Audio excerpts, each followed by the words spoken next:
3 a.m. on a Tuesday in July, and a live stream that was supposed to be a vibe check turned into a filing cabinet getting kicked over. That's the timestamp on Sadie's stream, the one people keep clipping and re-uploading before it gets pulled again. And the part that made everybody freeze wasn't the yelling. It was the specifics. Motel names, EBT swipes, a garage, a bodyguard, a mama.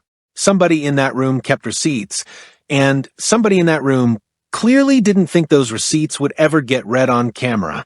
Real quick before this gets into the actual paper. If you've been following the Blueface, Jaidyn, Krasian triangle for the last 3 years, and you want the version that reads the paper instead of the vibes, tap in, hit the bell, and settle in. This one's a long sit. Here's what we're looking at on the surface, dry as we can make it. On or around July 22nd, 2026, Sadie, a woman who ran in the same circle as Jaidyn Alexis for what looks like at least a couple of years, referred to online as Shady Sadie, went live in the early morning hours and made a stack of allegations against Jaidyn Alexis, the mother of 2 of Johnathan Porter's children, the same Johnathan Porter the internet knows as Blueface. The claims Sadie put on the stream include, per her own words, that Jaidyn was living out of a motel with her kids after being put out by her mother, that she was on EBT, that she had a physical altercation with her own mother alongside her sister, that she got cosmetic work done in a garage, that she slept with Bowdean, a man widely reported to have been part of Blueface, Inner Circle, and Jaidyn's security detail during Blueface incarceration, and in the most incendiary beat, that Bowdean also had involvement with Jaidyn's mother. Saweetie, not the rapper Saweetie, the woman who used to be inside this friend group and shares the name, is dragged into it too, as a corroborating voice on the Bowdean claim. That's the surface. That's the headline everyone's running with. There's a layer underneath that headline the aggregators haven't touched, and it involves the commercial scaffolding around Jaidyn that was erected during the exact window Sadie is now describing. In October 2023, the same month Blueface publicly proposed to Jaidyn at a Rams game at SoFi Stadium. Jaidyn Alexis signed a record deal that Vibe reported as a joint venture through Bluevision with Columbia Records, with TMZ noting the deal was structured around a single release through that JV. Blueface, at the signing announcement, told the room his fiancée should ask for $4 million, $1 million for each family member, per Vibe's published copy. That deal came roughly 4 months after Jaidyn's debut single Barbie entered Billboard's TikTok Top 50 at number 13 before climbing to number 8 on the chart dated November 4th, 2023. The Baddies Midwest casting on Zeus Network, Season 6 of the franchise, which premiered November 3rd, 2024, per the show's published schedule, followed. Each of those milestones maps onto the period Sadie is now describing as the motel and EBT era. If you're tracking the brand versus the behind the scenes, that overlap is the seam I'm going to keep pulling at. And if anybody in the comments has the actual deal structure paperwork, whether that JV was for one single or multiple, that number matters more than most of what's in the stream. Drop it if you have it. Now the seam, because that whole stream reads like a friendship autopsy, but it's the timing of the autopsy that keeps pulling my back. Sadie doesn't just walk in swinging at Jaidyn out of nowhere. She spends multiple minutes explaining that she tried to be quiet, that she was trying to protect Jaidyn, that Jaidyn was the one who reached back out to rekindle, and that whatever piece was in place got broken because, according to Sadie, Jaidyn brought up her name on her own stream first. That framing matters. That's not the framing of a woman running to a mic to trash a rival. That's the framing of somebody trying to establish, on record, that she was pushed, and you only bother establishing that if you're anticipating a legal response later, or you're anticipating the audience calling you the villain, or both. Somebody in that room was thinking about a courtroom, even if only in their head. Let me walk through what the actual receipts on the table look like right now. The primary document, if you can call a live stream a document, is Sadie's own broadcast, clipped, mirrored, and re-uploaded across TikTok, Instagram, and X within hours. Multiple culture blogs picked it up almost immediately, framing it as a friend-turned-nemesis exposes Jaidyn Alexis, with the neighborhood talk and the shade room among the earliest aggregators to res hair clips. The blog framing leans heavily on the Bowdean angle because that's the click. The rest, the motel, the EBT, the garage work, gets treated as B-roll for the main allegation. That's not accidental. That's a framing choice, and it's the choice we're going to come back to later. The reported context. Bowdean's name has been in the Blueface orbit for years. He's been photographed at Blueface shows, name-checked in Blueface's own social posts, and reported by multiple outlets as part of the security setup around Jaidyn when Blueface, Johnathan Porter, was serving his sentence at North Kern State Prison after his 2024 plea deal in the shooting case, a plea deal covered in detail by AP News and Rolling Stone. The overlap between Bowdean as tour security and Bowdean as personal presence around Jaidyn is the exact overlap Sadie is pointing at. That's not new information. What's new is Sadie saying, on stream, that the overlap crossed the line. And Sadie invoking Saweetie, the friend group Saweetie, not the artist Saweetie, as somebody who allegedly told her the same thing. And this is where I want to slow down because I read this part twice, the leaked tape beat. Sadie repeatedly, almost obsessively, tells Jaidyn to stop giving her producer credit for the tape. Stop giving me producer credit for that whack video. Say what you want about the tone. That line is a legal firewall. She's on live video in front of a witnessed audience, denying involvement in the distribution of a piece of intimate content involving another adult. That's not shade. That's her lawyer's future opening statement.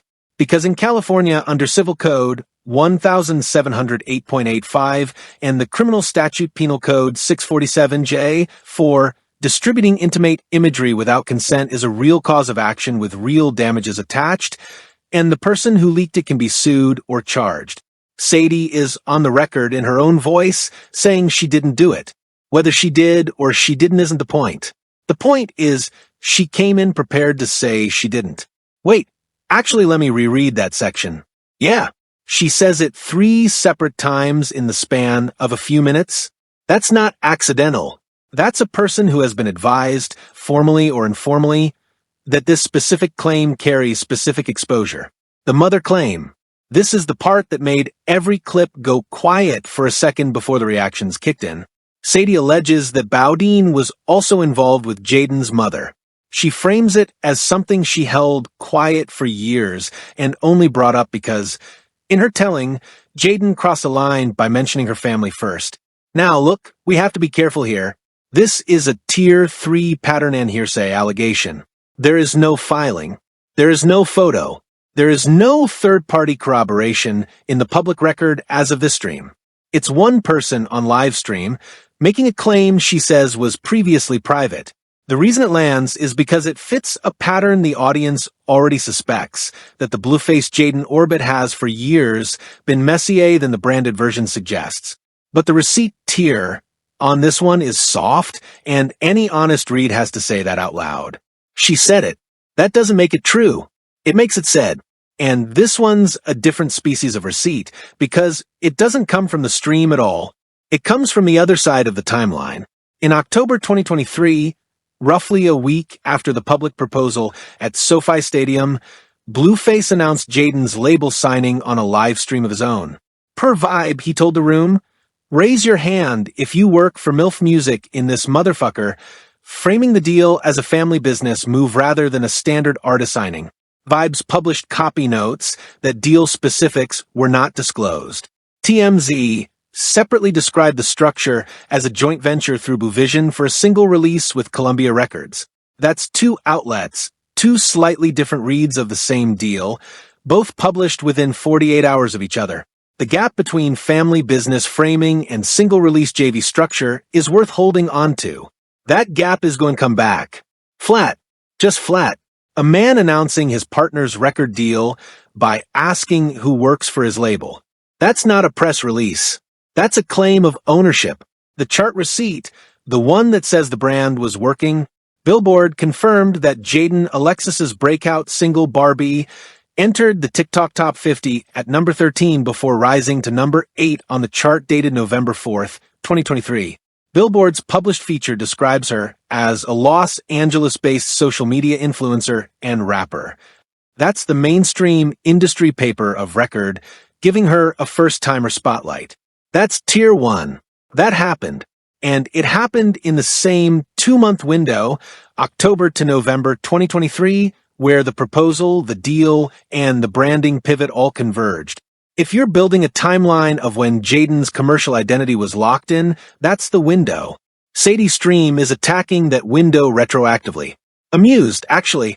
Influencer and rapper. Billboard couldn't even decide which one came first. That's the industry's own uncertainty about what she was being signed as, a personality with a song or a rapper with a following. The prison receipt, because the custody timeline on Blueface matters for everything that follows. KGD News documented that Johnathan Porter was admitted to North Kern State Prison on September 4th, 2024, to continue serving a 4-year sentence for a probation violation. The KGD report states his sentence was expected to end in January 2026. Separately, 8 News Now in Las Vegas had previously reported that a warrant was issued after a judge found he'd violated probation terms from the original October 2023 sentencing, where he'd received up to 3 years probation with a suspended 2 to 5 year prison sentence, per the Los Angeles Times. So the chain reads, arrest, plea, probation, violation, warrant, 4-year sentence, North Kern transfer, projected January 2026 release. That chain is documented across 4 separate outlets, filing 4 separate reports at 4 separate dates. None of that is Sadie's opinion. That's the custody backdrop the stream drops into. Silence. Because when you line up the admission date and the projected release date, the math puts him coming home in the same season this stream drops. And that math is not mine. Okay, let me lay these in order, because the sequence matters more than the volume.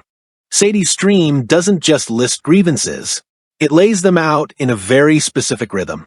First, the domestic stuff, the motel, the mother, the EBT, the everyday life texture. Then the professional stuff, the tape, the producer credit denial, the copying accusations, the styling. Then the bodily stuff, the garage cosmetic work, the no BBL denial about herself. Then the men Bowdean first, then the mother and Bowdean overlap. Then the family, the mother, the sister, the physical altercation. That's not the order somebody uses when they're just venting. That's the order somebody uses when they're building. Domestic to professional to physical to sexual to familial. Each layer is worse than the last, and the stream is paced to escalate. That's a structure. Somebody thought about that structure, whether consciously or by instinct built up over years of watching how these public falling outs move. And here's the part nobody in the comments seems to be tracking: the timing of the stream itself. July is a specific month in this orbit. Blueface's public timeline over the last 2+ years has included his September 2023 firearm arrest, his 2024 plea and sentencing to 4 years, and then reduced custody developments in 2025 that were reported by multiple outlets including XXL and Hip Hop DX. Which means the summer of 2026 is the window where, depending on halftime credits, program credits, and how his sentence is being administered, the conversation about his release, his post-release business posture, and who he's coming home to has been quietly heating up on gossip channels for months. Sadie's stream doesn't drop into a vacuum. It drops into a moment where the public is already asking who's still in Blueface's corner and who isn't. Who's the mother of his children going to be positioned as when he's back on the promo circuit? Who's the villain of the story? Who's the loyal one? The Bowdean claim, if it lands, torches Jaidyn's positioning inside that answer. That's not nothing. That's the whole board. There's a deeper rhythm underneath the timing that took me a second pass to catch. Look at the Baddies Midwest season. Zeus Network premiered it November 3rd, 2024, roughly 2 months after Blueface was admitted to North Kern. Jaidyn was a cast member. Crazy and Rock had been on the franchise for 4 prior seasons. The show filmed during the exact window when Blueface's custody status was shifting from county to state, when the public narrative around his release timeline was still forming, and when Jaidyn's position as the one holding it down was being broadcast to a national streaming audience every Sunday. The Baddies platform was the brand delivery system. Sadie Stream is the anti-delivery system. Same orbit, same women, opposite direction. One builds the image on a produced set with a crew. The other dismantles it from a motel room at 3 a.m. with a phone. Wait, let me check something here. The reports on Blueface, actual release status, as of this month, are genuinely conflicting. Complex reported that Blueface was released from prison after serving roughly 2 years, with parole eligibility noted in November 2025. BET separately carried the release story, but KGED's original reporting projected January 2026, and the discrepancy between release by late 2025 and projected January 2026 has never been cleanly reconciled in the press, which means as of July 2026, depending on which report you trust, he's either been out for months or he's been out for weeks. That difference matters. If he's been out since late 2025, the post-release business restructuring has been quietly underway for 6+ months, and Sadie's stream lands in a window where those new deals are already forming. If he's been out since January, the restructuring is still early, and the stream lands while the board is still being set. Either way, the stream is not arriving in a vacuum. It's arriving in a window where the commercial architecture of the entire orbit is being rebuilt. And here's the mechanic I want to flag that nobody else is flagging, the security guard pattern. This isn't the first time Bowdean's name has surfaced in connection with Jaidyn in a public confrontation. Multiple social media aggregators, including clips preserved on Instagram and covered by blog accounts, documented a separate incident where Blueface confronted Jaidyn about involvement with a security guard during a tour stop in Denver. The security guard in that incident reportedly denied the allegation. Per the aggregated clips, the denial was issued via social media, and the guard appeared to side with Blueface's characterization of Jaidyn. That's a prior beat. That's a sequence. Allegation surfaces, security figure denies. Jaidyn left holding the public exposure. If Bowdean follows the same playbook, deny the specific claim, distance himself, leave Jaidyn standing alone, that's not a one-off. That's a pattern. And patterns have shapes. Somebody who's been tracking the Denver tour footage frame by frame is about to type something in the comments, and I need them to, because the gap between what was shown on that tour clip and what's being alleged on this stream is the gap that tells you whether this is a recurring pattern or a one-time escalation. I already know the Blueface defense camp is about to say the Denver incident proves Jaidyn's pattern, not Sadie's credibility. That read is available, but the Denver incident and Sadie's stream aren't the same type of event. One was a public confrontation on a tour stage. The other is a private allegation from a former friend. Different evidence tiers, different settings, different witnesses. Lumping them together is the kind of move that feels like pattern matching, but is actually just pattern finding. Zoom in for a second on one specific piece of language, because I want to be honest that I sat with this one for a while. Sadie says at one point, she can't go number one without a shot in her system. That line has been getting quoted everywhere as some kind of drug allegation. Read it again. Read it in context. She's talking about using the bathroom, how you came to pee without a shot in your system. That's a medical adjacent claim about a prescription or an injection, not a party drug claim. The internet ran with the party drug read because that's the more scandalous read. But the actual claim, taken at face value, sounds a lot more like a claim about a specific medication regimen, possibly diuretic related, possibly something else entirely. I'm not going to guess what the medication is. That's not my lane. My lane is, the internet is quoting this line for a story it may not actually be telling. The comments section decided what it meant before the words finished landing. That's a pattern read on how the audience consumes this stuff, not on what Sadie actually said. The deal structure is the part that keeps nagging at me. I had to sit with this one for a minute. The TMZ coverage from October 24th, 2023 describes the deal as a joint venture through Bluevision for a single release with Columbia Records. That word, single, is doing a lot of work. A single release JV is not a multi-album commitment. It's a test. It's a label saying we'll fund one, and if it performs, we'll talk about more. Which means Jaidyn's label situation, as of the last public reporting, was built on a one-song arrangement, not a long-term contract. That changes the math on everything Sadie is alleging, because if the deal was a single-release test and the brand image that sold that test gets torched, there's no multi-album safety net underneath. There's no second album already funded. There's a test that either gets extended or doesn't. And the decision to extend or not gets made by people who read the same clips everybody else is reading. I'm not saying the deal hasn't been renegotiated since. I'm saying the last public paper on it says single. If you spotted what I spotted in that TMZ phrasing, the distance between signed to Columbia and single-release JV through Bluevision, you already know why that distinction matters more than anything Sadie said about Motel. Pulled this one from the archived social posts, because the pattern across platforms is its own kind of receipt. Complex traced the Blueface-Grizian relationship back to 2020, when Blueface launched his OnlyFans reality show Blue Girls Club, a show that was structurally a competition for proximity to Blueface, filmed and distributed on a platform built on monetized intimacy. That origin point matters because it means the entire orbit, Jaidyn, Grizian, Sadie, Saweetie, every woman who passed through that circle, entered a system that was designed to convert personal proximity into public content. The Blue Girls Club was the factory. Everything after it, the baddies casting, the Zeus shows, the Instagram lives, the tour footage, the 3 a.m. streams, is downstream product from that same factory. Sadie's stream isn't an aberration in that system. It's the system operating as designed. The content just changed hands. And this one's quieter, which is why I think it might be the most important. Sadie uses the phrase I held that, or I held it at least 3 separate times across the stream. Each time referring to a different piece of information she says she chose not to reveal earlier. I held that for years. I held it because I was trying to protect her.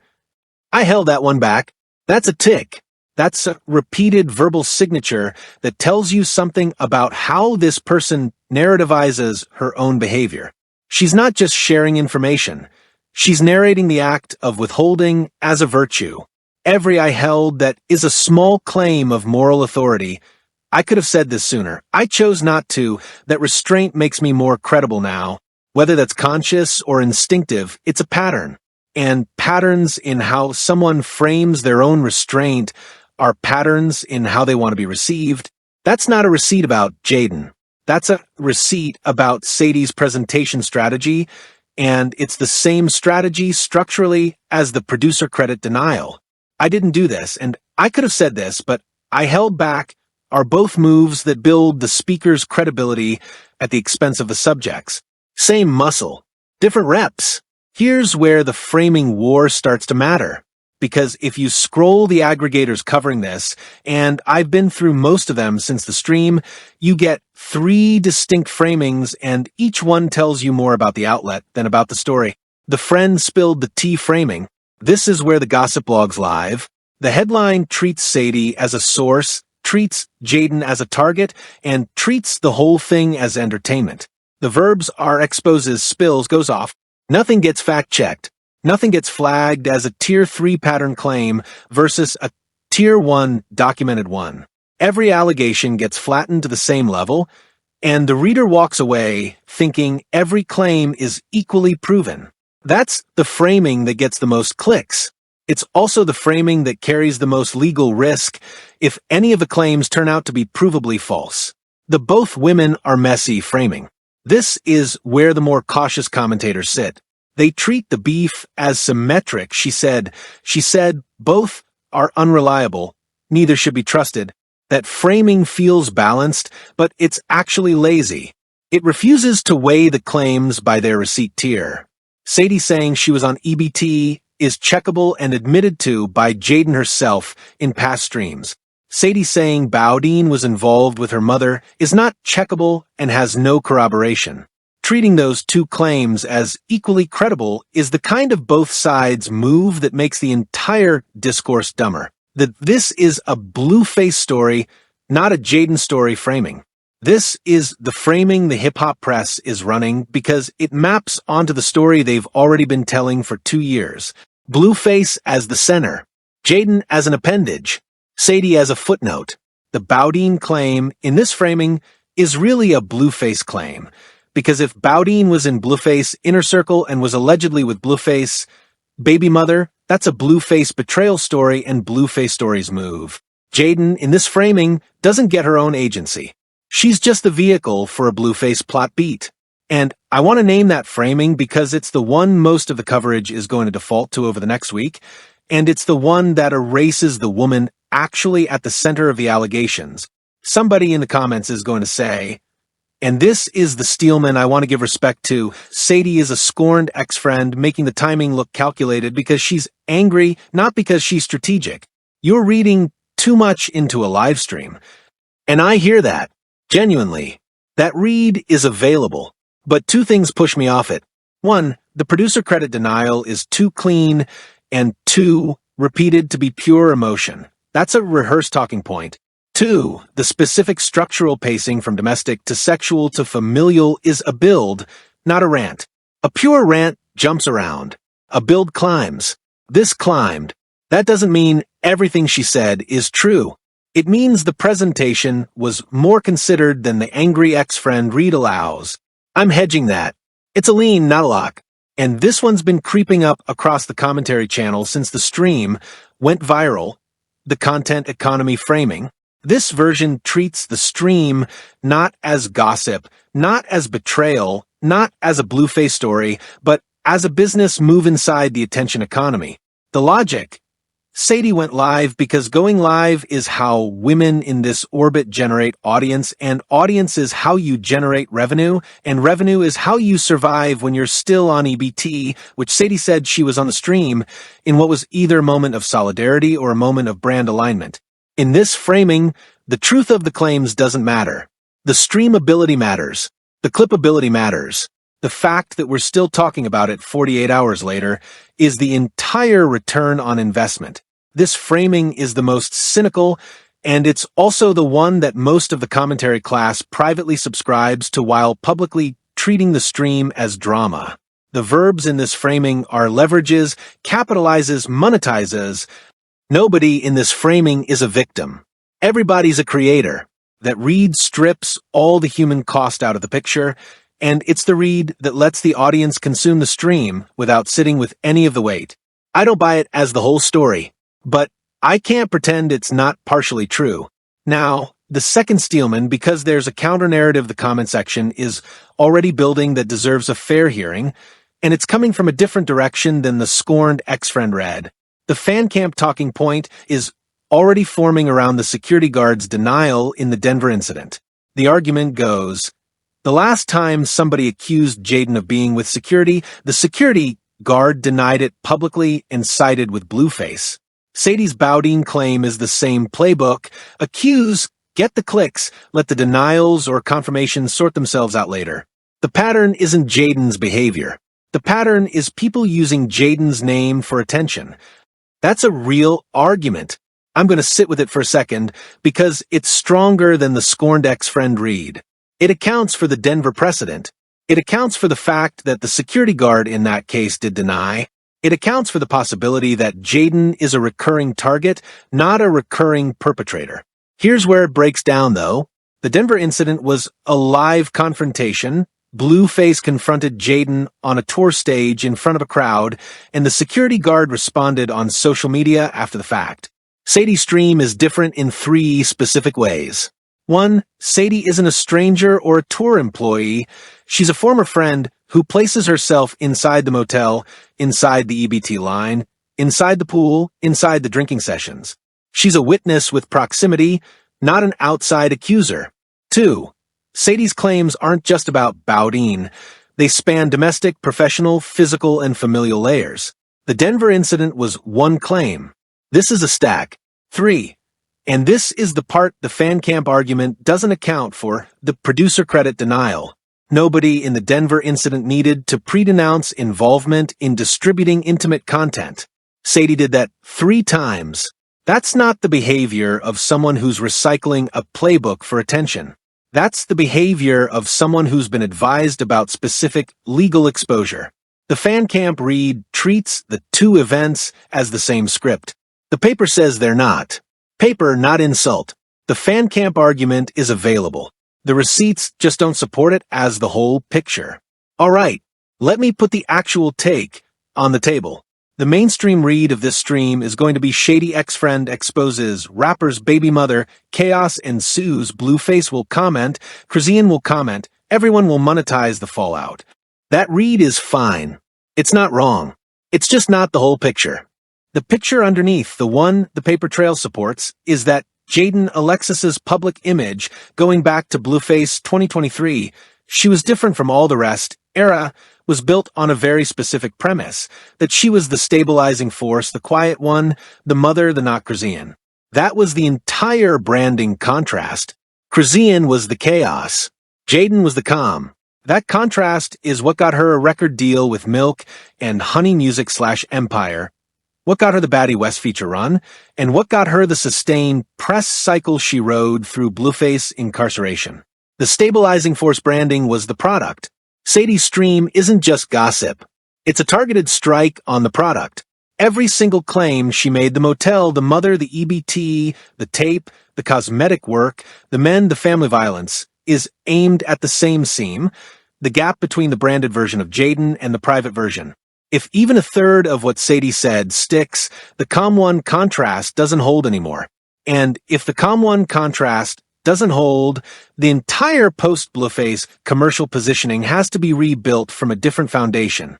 And the receipts I pulled after the first pass make that read harder to dismiss, not easier. The single-release JV structure, the one TMZ described, means the commercial scaffolding was thinner than the press cycle suggested. The Billboard chart entry confirms the brand was performing, which means the brand was real, which means the damage to it is real. The Baddie's Midwest casting confirms the brand had a delivery system, which means the delivery system is now carrying the opposite payload. And the conflicting release date reports confirm that the window this stream drops into is not static. The board is actively moving. Stack those for alongside the producer credit denial and the structural pacing, and the just a drunk friend venting read gets harder to hold. That's what's actually at stake here. Not the beef, the brand. And here's where the loyalty math gets ugly. Because the person who benefits most from the Com1 branding collapsing is not Krazian, and it's not Sadie, and it's not any of the peripheral figures. It's Blueface. Because a Jaidyn whose independent brand is intact is a Jaidyn who doesn't need him when he comes home. A Jaidyn whose independent brand takes a torching in July 2026 is a Jaidyn who's structurally more dependent on the reunion narrative when the release cycle hits. I'm not saying Blueface put anything in motion here. There's no receipt for that. What I am saying is that when you follow the incentive map, the person whose public position gets stronger, the more damaged Jaidyn's independent brand becomes is the guy currently on the other side of a prison wall. That's an uncomfortable observation. It's also just what the math says. Okay, I have to pause on this part specifically because the incentive red is the one that gets people yelling conspiracy in the comments, and I want to be precise about what I'm claiming versus what the paper supports. I'm not claiming Blueface orchestrated anything. I'm not claiming Sadie coordinate with anyone. I'm claiming that when you map the incentives, who gains what from which outcome, the person whose position improves the most from Jaidyn's brand taking damage is the person who controls the pipeline she signed through. That's a structural observation, not an operational one. The distinction matters. The label structure makes that math worse, not better. If the Columbia deal was a single-release JV through Bowdean, and Bowdean is Blueface operation, then the entity that controls the pipeline is the same entity that benefits from Jaidyn having nowhere else to go. The stabilizing force brand was the thing that gave her leverage outside that pipeline. Remove the brand, remove the leverage. That's not a conspiracy. That's a corporate structure doing what corporate structures do. Here's a jab I can't let go of. The same press cycle that built Jaidyn up as the calm one never once asked what she was calm relative to. Calm relative to Krazian? Sure. Calm relative to a system that was manufacturing content out of women's proximity to one man? That question never got asked. Not by Vibe. Not by Billboard. Not by the Zeus Network press kit. The brand was built on a comparison, not a foundation. and comparisons collapse when the thing you're being compared to changes shape. Another one. The Baddies franchise, which Complex traced back to the Blue Girls Club origin point, built an audience on watching women in this orbit conflict with each other on camera. That audience was trained over 4+ seasons to consume these women's pain as entertainment. Sadie Stream is being consumed the same way. The audience that watched Baddies Midwest isn't watching Sadie Stream with a different lens. It's the same lens. The production value is just lower. And a dry one. Influencer and rapper. That's what Billboard called her. Not rapper. Not artist. 2 nouns, 1 career, and the industry couldn't figure out which one was the job. That uncertainty is the same uncertainty the brand was built on, the ambiguity about whether Jaidyn was a personality who happened to make music or a musician who happened to have a following. Sadie Stream doesn't resolve that ambiguity. It just makes both versions harder to sell.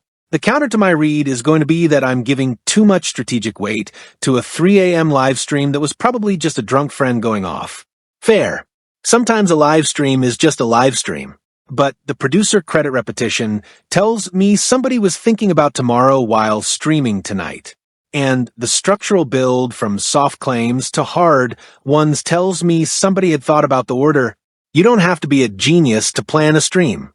You just have to be angry enough to have rehearsed the greatest hits in your head for months before pressing go live.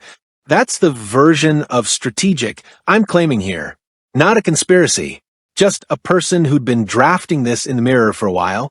I'll cop to one weakness in my read, though. The Bluevision pipeline theory assumes Blueface operation is sophisticated enough to benefit from Jaidyn's brand collapse in a structured way. That's an assumption. There's no filing, no internal memo, no sourced report that confirms MILF Music or Bluevision has a post-release strategy that depends on Jaidyn's brand being weakened. I'm reading an incentive map, not a strategy document. The incentive exists whether anyone is acting on it or not. But I should be honest that the leap from the incentive exists to someone is leveraging the incentive is a leap I can't fully cover with paper. It's a lean. It's a strong lean, but it's a lean. So where does this go from here? The likely landing is that Jaidyn Alexis responds within the next 7 to 14 days, either via her own live stream or curated Instagram statement, and the response focuses on the 2 claims that carry the least evidence, the Mother and Bowdean claim and the garage cosmetic claim, because those are the ones easiest to publicly deny without producing counterpaper. The EBT stuff and the motel stuff will get quietly ignored because Jaidyn has already in past streams referenced or come up openly, which means denying those claims now would contradict her own archive. Watch for a response that goes hard on the sexual and familial claims and skips past the socioeconomic ones. That's the tell. That's what a media-advised response looks like. And watch how the response handles the producer credit angle, because that's the one Sadie pre-denied.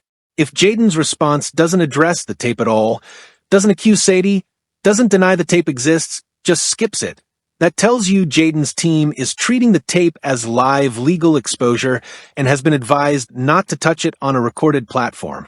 Once that response drops, expect the gossip blogs to sprint past the legal silencing tell and straight to the mother claim denial, because the mother claim is the one that generates the most comments and the least legal risk for the blog publishing it. By the end of the month, don't be shocked when the narrative has compressed to Sadie said something about Jaidyn's mom. Jaidyn denied it. Case closed, with the producer credit firewall, the EBT admissions, and the single-release JV structure all buried under the headline. The wild card is Bowdean himself. If Bowdean surfaces with any kind of statement, a denial, an acknowledgement, a no comment, even a strategically timed post that references nothing but reads like a subtweet, the story shifts from a 2-woman beef to a 3-party dispute, and the algorithmic reach on it doubles overnight. Bowdean has been a background figure for years. If July 2026 is the month he steps into the frame, whether by his own choice or because he gets pulled in, that changes the shape of every post-Blueface release narrative currently being drafted. Don't be surprised if we see a Bowdean statement drop before the end of the month, and don't be surprised if it's carefully phrased to deny the specific mother allegation while leaving the Jaidyn allegation ambiguous. That's the smart play, if he's being advised, And it's the play that damages Jaidyn the most while giving him the most legal cover. But here's the failure prediction for that scenario, because the Denver precedent tells us something about how security figures in this orbit handle public exposure. The Denver guard denied the allegation, and then, per the aggregated social clips, appeared to align himself with Blueface framing of Jaidyn. If Bowdean follows the same path, deny, distance, and then tacitly side with the Blueface camp, the story doesn't just double. It splits. On one side, you have Sadie's stream as the originating allegation. On the other, you have a denial that simultaneously validates Blueface's narrative and invalidates Jaidyn's. By the time the next news cycle runs, watch how the coverage frames Bowdean's denial as vindication for Blueface, not as a neutral statement, because that's the framing the hip-hop press already wants to run, and a denial gives them the cover to run it. The residue, the 5-year aftershock, is where this actually matters, because the pattern this stream fits into isn't unique. Every couple of years, in this exact orbit, a peripheral woman goes live and dismantles a central woman's public image, and the central woman's commercial trajectory takes a hit that lasts 18 to 30 months. It happened in the Krasian orbit. It happened in the earlier Blueface orbit. It happens because the branded version of these women is always built on a contrast that a former friend can puncture with 3 specific claims. The residue here isn't that Jaidyn's career is over. It's that the next iteration of her branding is going to have to abandon the stabilizing force premise entirely and build on something else. Probably a misunderstood, been through it, here's my truth reframe. That reframe will work, because those reframes usually do. But the reframe itself is the residue. The Jaidyn who exists after this stream isn't the same commercial entity as the Jaidyn who existed before it. And every deal she signs from here forward will be priced against that difference. And the industry residue is going to be quieter than the social media residue, but it's the part that lasts. Once the next window opens, the post-release window where Blueface is back on the promo circuit, watch how the labels, the booking agents, and the Zeus Network production team recalibrate Jaidyn's positioning. The stabilizing force pitch is dead. The replacement pitch, the survivor reframe, is going to be priced lower because a survivor narrative requires the audience to have witnessed the damage, which means the damage has to be part of the brand now. You can't sell she went through it and came out stronger without the audience already knowing what it was, and it is a 3 a.m. live stream about a motel, a garage, and a bodyguard. That's the foundation the next deal gets built on. By the time the 5-year window closes, expect that the Jaidyn Alexis brand has been through at least one full rebuild cycle, and expect that the rebuild cost, the gap between what she was priced at before the stream and what she's priced at after, is the number nobody in the comments will ever see, because that number lives in contract writers, not in public filings. Somebody in the comments has to know what the actual timeline was on Jaidyn's Milk and Honey/Empire deal renegotiation, because I've seen conflicting dates in the coverage, and I couldn't lock it down before this ran. If you know, drop it. That number matters for the residue math. One more thing before this closes, and this is the hedge I promised. Sadie is not a neutral narrator. She is a former friend with grievances and obvious acts and a stream full of admissions about her own behavior. She was in the motel, she was on EBT, she was at the pool, she was drinking with Jaidyn, she was in the room for all of this. Which means every claim she makes about Jaidyn is a claim she is also implicitly making about herself. The Sadie who tells you Jaidyn was on EBT is the Sadie who says in the same breath, "I'm still on it, and I love it." The Sadie who tells you about the motel is the Sadie who says, "I'm at the motel with you." That doesn't invalidate her testimony. In some ways, it strengthens it. She's not pretending to have been outside of the mess. She's saying she was inside it. But it does mean anybody using her stream as a source has to hold the whole picture. She's a witness. She's also a participant. Both things are true. Any read that only uses her as one and not the other is a read that's incomplete. That's the honest version of where this stands as of the stream. You didn't get this breakdown from the algorithm's first page. If reading the paper instead of the headline is the version you want, hit the like, hit the subscribe, hit the bell, so the next drop lands in your feed. And On that question I left hanging up top, about who was thinking about a courtroom while a stream was rolling, the answer, as best we can read it right now, is Sadie was. The producer credit denial gave that away. Somebody in that room was building a record, and the record is now public. Comments open. Drop where you land. Wrap and receipt. Next case is already in research.